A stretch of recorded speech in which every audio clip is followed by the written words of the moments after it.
জায়গায় যাই, প্রত্যেকটা দোকানে আইসা ধরেন আপনাদের বলছি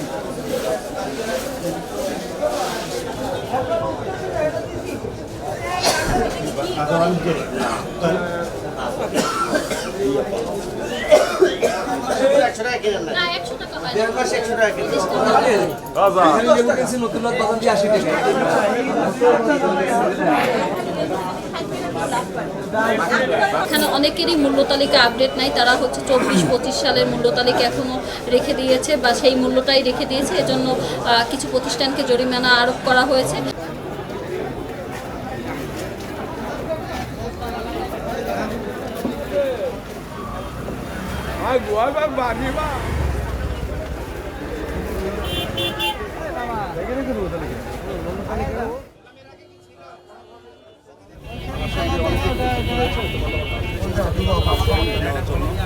আর দামও বেশি নাই, দামও বেশি।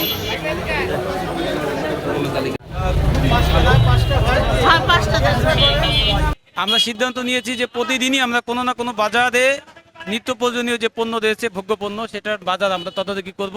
তারই অংশ হিসেবে আজকে আমরা নিচা বাজারে এসেছি।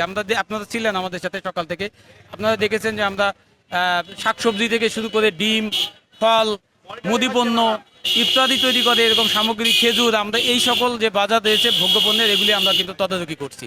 এবং আমরা তদারকিকালে বেশিরভাগই আমরা দেখেছি যে ভাউচার দেখাতে চাইলে তারা দেখাতে পেরেছে, এবং ক্রয় বিক্রয়ের যে চার্ট সেটা আমরা সংরক্ষণ করার প্রমাণ আমরা পেয়েছি।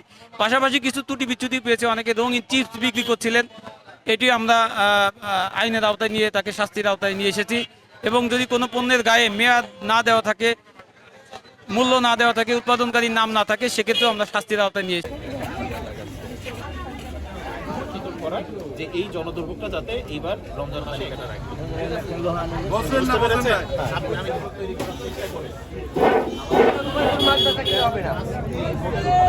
এইবার এইটা যাতে না হয়, আমরা কিন্তু শুরুর দিনে